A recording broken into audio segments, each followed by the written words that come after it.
వ్యక్తులు ఎవరైనా don't care అంటూ తెలంగాణ సీఎం రేవంత్ రెడ్డి కొట్టిన సిక్సర్తో టాలీవుడ్ షేక్ అయిపోతుందా? ఇంత జరుగుతున్నా కొందరు తెలుగు సినీ ప్రముఖుల్లో మార్పు రావటం లేదా? రేవంత్ రెడ్డి సర్కారుకు ఎందుకు సరైన గౌరవం ఇవ్వలేకపోతున్నారు?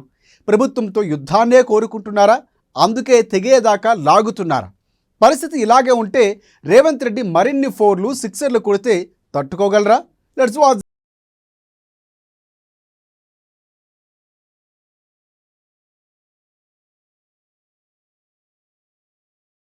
టీఆర్ఎస్ ప్రభుత్వానికి ఇప్పటి రేవంత్ సర్కార్కు చాలా తేడా ఉంది. వంగి వంగి దండాలు పెడితే ఒక న్యాయం, లేకుంటే మరో న్యాయం లేదిక్కడ. ఇక్కడ ఇప్పుడు ప్రజాపాలన నడుస్తుంది. అందుకే తెలంగాణలో చట్టం తన పని తాను చేసుకుపోతుంది. ఎవరి జోక్యానికి తావు లేకుండా జరగాల్సినవి పక్కాగా జరిగిపోతున్నాయి. ఈ విషయంలో సీఎం రేవంత్ రెడ్డి చాలా పట్టుదలతో ఉన్నారు. ఎవరికైనా చట్టం ఒకటేనంటూ దూసుకుపోతున్నారాయన. అందుకే సీఎం రేవంత్ రెడ్డి కొట్టిన సిక్సర్తో యావత్ చిత్ర పరిశ్రమ షేక్ అవుతుంది. పెద్ద పెద్ద ఫ్యామిలీల గుట్టు రట్టవుతుంది. ఆకాశంలో తేలియాడుతున్న కొందరు పెద్దల ఇమేజ్ పేక మేడల్లా కుప్పకూలిపోతుంది. ఇదంతా కొందరు తెలుగు సినీ ప్రముఖుల స్వయంకృత అపరాధమే అన్న చర్చ ఇప్పుడు జోరందుకుంది.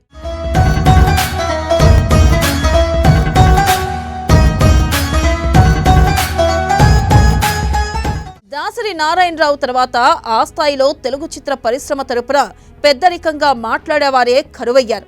రాజకీయాలకు అతీతంగా వ్యవహరించాల్సిన ఓ పెద్దాయన లోటు స్పష్టంగా కనిపిస్తుంది. మెగాస్టార్ చిరంజీవి లాంటి వారికి అలాంటి అవకాశం ఉన్నా ఆయన ఎందుకో అటువైపు దృష్టి సారించడం లేదు. ముఖ్యంగా కొందరి వైఖరితో సరిపడకే ఈ పోస్టుకు చిరు దూరంగా ఉన్నారని తెలుస్తోంది. దీంతో సినీ పరిశ్రమను నడిపించే పెద్దాయన లేక టాలీవుడ్ ఇబ్బందులు పడుతుంది.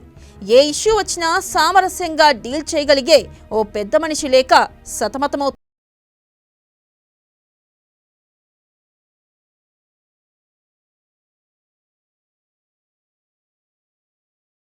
టచ్ చేయాలంటే ప్రభుత్వాలు ఎంతో ఆలోచించేవి. కానీ తెలంగాణలో మాత్రం అలాంటి సంకోచాలు ఏమీ లేవు. చట్టం విషయంలో నో కాంప్రమైజ్ అంటుంది రేవంత్ సర్కార్. ఇప్పుడు తెలుగు హీరోలు పాన్ ఇండియా స్థాయికి వెళ్ళినా అలా వచ్చి ఇలా తీసుకెళ్లిపోతున్నారు. ఇందుకు ఐక్యతా లోపం కూడా ఓ కారణమే. దిల్ రాజు లాంటి దిగ్గజ నిర్మాతను ఎఫ్టీసీ చైర్మన్ గా చేసిన చిత్ర పరిశ్రమ మాత్రం ఎందుకో ప్రభుత్వ విషయంలో సరైన వైఖరితో లేదన్న వాదన వినిపిస్తుంది. అసలు రేవంత్ సర్కార్ పై టాలీవుడ్ వైఖరి ఎందుకలా ఉందోనని ప్రభుత్వ వర్గాలు సైతం విస్మయం చెందుతున్నాయి.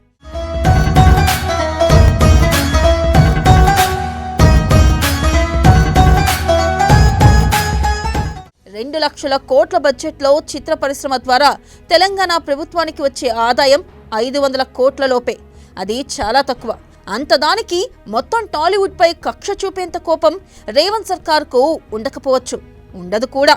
కానీ ఇదంతా తమలో ఐక్యత లేకపోవడమేనని ప్రముఖ దర్శక నిర్మాత తమ్మారెడ్డి భరద్వాజ లాంటి వారే చెబుతున్నారు.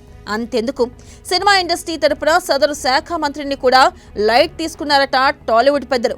ప్రభుత్వం కొలువుదీరి ఏడాది కావస్తున్నా ఆయనకు ఇంతవరకు సరైన గౌరవం ఇవ్వలేదన్న విమర్శలు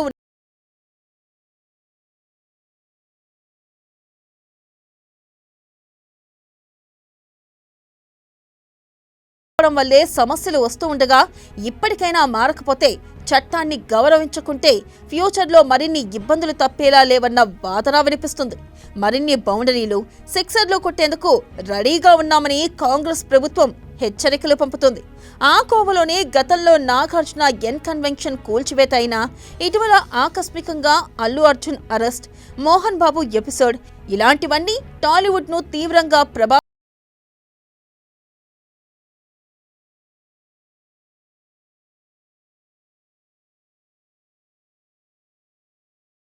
గౌరవించరు. కానీ అదే సమయంలో సర్కార్కు ఆపోజిట్ గా వ్యవహరిస్తున్న ప్రతిపక్షానికి మాత్రం కొందరు లేని ప్రాముఖ్యత ఇస్తున్నారన్న ప్రచారం జరుగుతుంది.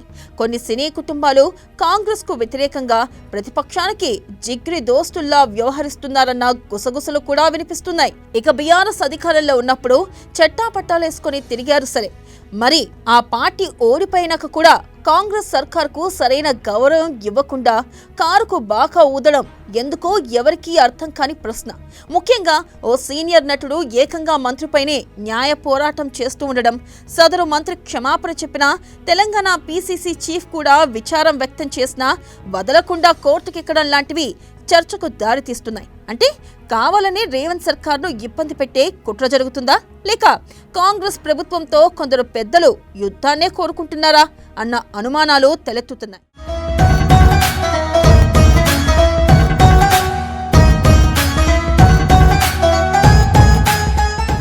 రాష్ట్ర విభజన తర్వాత కొందరు కథానాయకులు అనవసరంగా రాజకీయాల్లోకి తలదూర్చారు. అప్పట్లో పార్టీల వారీగా విడిపోయి భవిష్యత్తు పరిణామాలు ఊహించకుండా సున్నితమైన లైన్ను దాటేశారన్న విమర్శలు ఉన్నాయి. ప్రభాస్, మహేష్ బాబు లాంటి అతి కొద్ది మందే అందరి వారుగా ఉండగా మిగతా వారు మాత్రం వన్ సైడెడ్గా వ్యవహరించారు.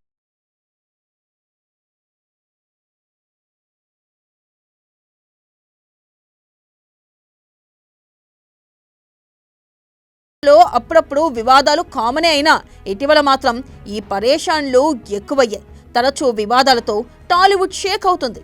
ప్రతి అంశంపైన ప్రభుత్వానికి నివేదిక ఉంటుంది. రాజకీయ ప్రభావం నుంచి బయటకు రాకుండా కొందరు సినీ ప్రముఖులు పొలిటికల్ గా వెళ్తూ ఉండడంతో చివరకు కాంగ్రెస్ ప్రభుత్వం కఠిన చర్యలు తీసుకోక తప్పడం లేదని చెబుతున్నారు. అందుకే పరిధి దాటి వ్యవహరిస్తే ప్రభుత్వ పెద్దలు కూడా తగ్గేదేలే అంటూ సీరియస్ యాక్షన్ తీసుకుంటున్నారని టాక్.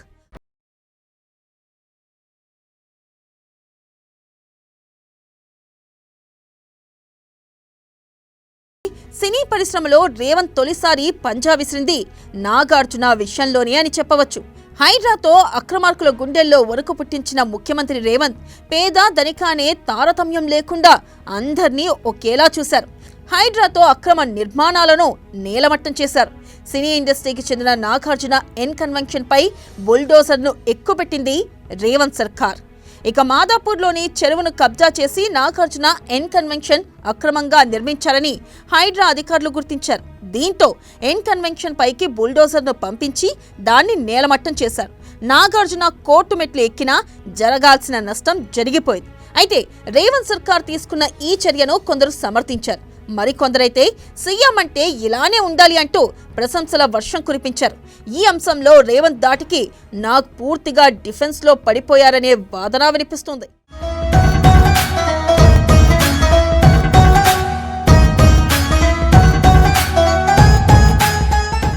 హైడ్రాతో రేవంత్ సర్కార్ దూకుడు మీదున్న తరుణంలో మంత్రి కొండా సురేఖ ఆరోపణలు తీవ్ర దుమారం రేపాయి. నాగ చైతన్య, సమంత విడిపోవడానికి కేటీఆరే కారణమంటూ ఆమె ఆరోపించారు. గతంలో కేటీఆర్, నాగార్జున మధ్య ఒక డీలింగ్ కుదిరిందంటూ సమంత పేరు వివాదాల్లోకి లాగారు. దీంతో సినీ ఇండస్ట్రీ నుంచి కాంగ్రెస్ ప్రభుత్వంపై విమర్శల జడివాన కురిసింది. మంత్రి సురేఖ క్షమాపణలు చెప్పాలన్న డిమాండ్ వినిపించింది. దీంతో సమంతకు మంత్రి సురేఖ క్షమాపణలు చెప్పారు. పీసీసీ చీఫ్ కూడా విచారం వ్యక్తం చేశారు. అయినా వెనక్కి తగ్గని నాగార్జున కోర్టుకెక్కారు. కోర్టులో పోరాటం కొనసాగిస్తున్నారు. ఒక మంత్రిపై సీనియర్ నటుడు ఈ స్థాయిలో పోరాటం కొనసాగిస్తున్నారంటే ప్రభుత్వానికి అది సవాలే. పైగా ఇదే అంశంలో ప్రతిపక్ష నేత కేటీఆర్ కూడా మంత్రిపై పరువు నష్టం దావా వేయడంపై అనుమానాలు వ్యక్తమవుతున్నాయి. కేటీఆర్, నాగార్జున మాట్లాడుకునే ఇలా చేస్తున్నారా అన్న చర్చ కూడా జరుగుతుంది.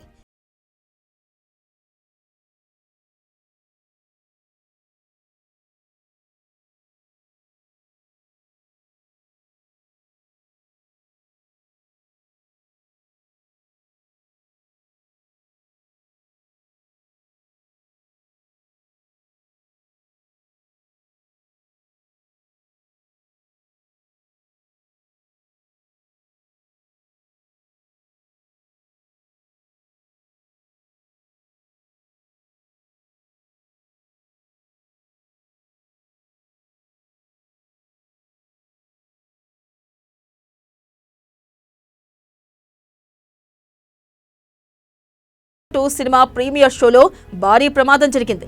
హైదరాబాద్ ఆర్టీసీ క్రాస్ రోడ్లోని సంధ్యా థియేటర్ వద్ద తొక్కిసలాట జరిగింది. ఇక అదే సమయంలో ప్రీమియర్ను చూసేందుకు బన్నీ రావడంతో అభిమానుల తాకిడి పెరిగింది. అభిమాన కథానాయకుడిని చూడాలన్న ఆరాటంలో తొక్కిసలాట జరిగి ఓ మహిళ మృతి చెందింది. ఆమె కుమారుడు తీవ్ర గాయాలతో హాస్పిటల్ పాలయ్యాడు.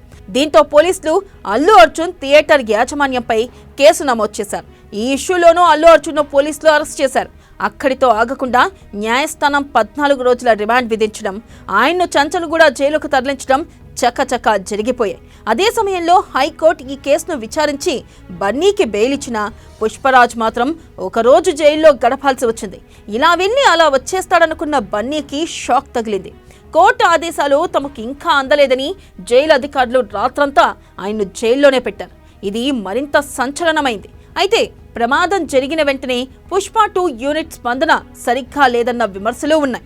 వెంటనే బాధిత కుటుంబాన్ని పరామర్శించి సరైన వివరణ ఇచ్చి ఉండాల్సిందన్న వాదన వినిపిస్తుంది. దాని ఎఫెక్ట్ వల్లే ఇప్పుడు బన్నీ జైలుకు వెళ్లాల్సి వచ్చిందని చెబుతున్నారు.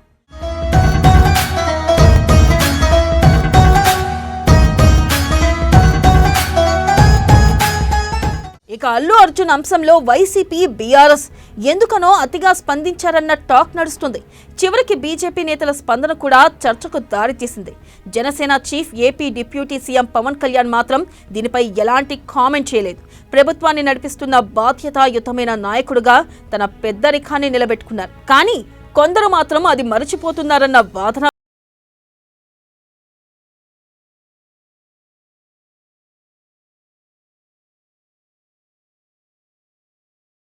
ఆగకముందే సీఎం రేవంత్ రెడ్డి మరో నిర్ణయం తీసుకున్నారు. ప్రభుత్వ నిర్ణయం బాలయ్యను ప్రభావితం చేస్తుంది. రోడ్డు విస్తరణలో భాగంగా హైదరాబాద్ జూబ్లీహిల్స్ కేబీఆర్ పార్క్ సమీపంలో ఉన్న బాలకృష్ణ నివాసానికి ముప్పు పొంచి ఉంది. ఫిలిం నగర్ రోడ్ నంబర్ 45లోని బాలయ్య బాబు ఇంటికి 6 అడుగుల మేర జీహెచ్ఎంసీ అధికారులు మార్కింగ్ వేశారు.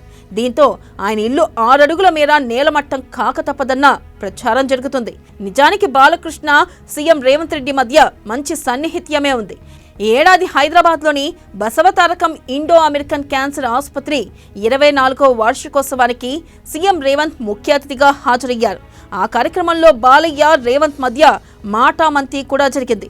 బసవతారకం హాస్పిటల్ అభివృద్ధికి కృషి చేస్తారని కూడా తెలంగాణ సీఎం హామీ ఇచ్చారు.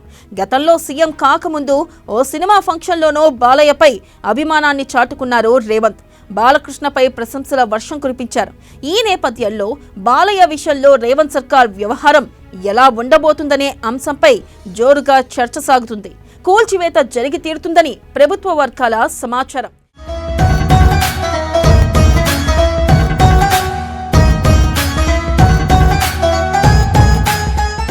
ఇక తెలుగు సినీ పరిశ్రమలో ఉన్న స్టార్ కుటుంబాల్లో మంచు ఫ్యామిలీ ఒకటి.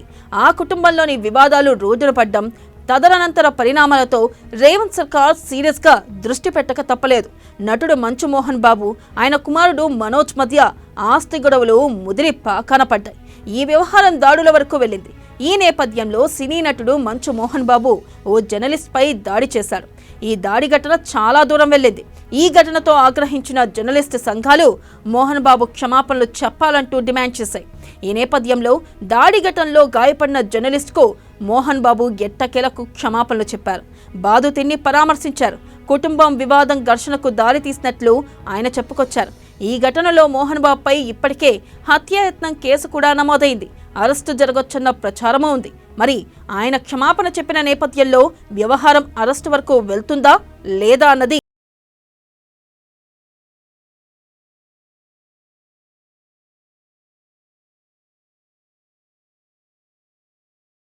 సిక్సర్తో టాలీవుడ్ వణికిపోతుంది. ఈ సిక్సరేనా లేక ముందు ముందు మరిన్ని 4లు 6లు ఉంటాయా అన్న చర్చ జరుగుతుంది. అందుకే ఇప్పటికైనా టాలీవుడ్ మేల్కొనాలి. ఎందుకంటే తెలుగు చిత్ర పరిశ్రమ పరిధి ఇప్పుడు పెరిగింది. ఇంత పెద్ద ఇండస్ట్రీలో చిన్న చిన్న ఇష్యూస్ వస్తూనే ఉంటాయి. కానీ అది ప్రభుత్వం వరకు వెళ్లకుండా 4 గోడల లోపలే సెటిల్ చేసుకుంటే మంచిది. అందుకే సమస్యల పరిష్కారం కోసం అర్జెంటుగా ఓ పెద్దాయన ముందుకు రావాలి. అవసరమైతే ప్రభుత్వంతోనో మాట్లాడే సత్తా ఉండాలి. లేకుంటే మాత్రం మరిన్ని 4లు 6లు ఎదుర్కోవడానికి టాలీవుడ్ సిద్ధంగా ఉండాల్సిందేనంటున్నారు సినీ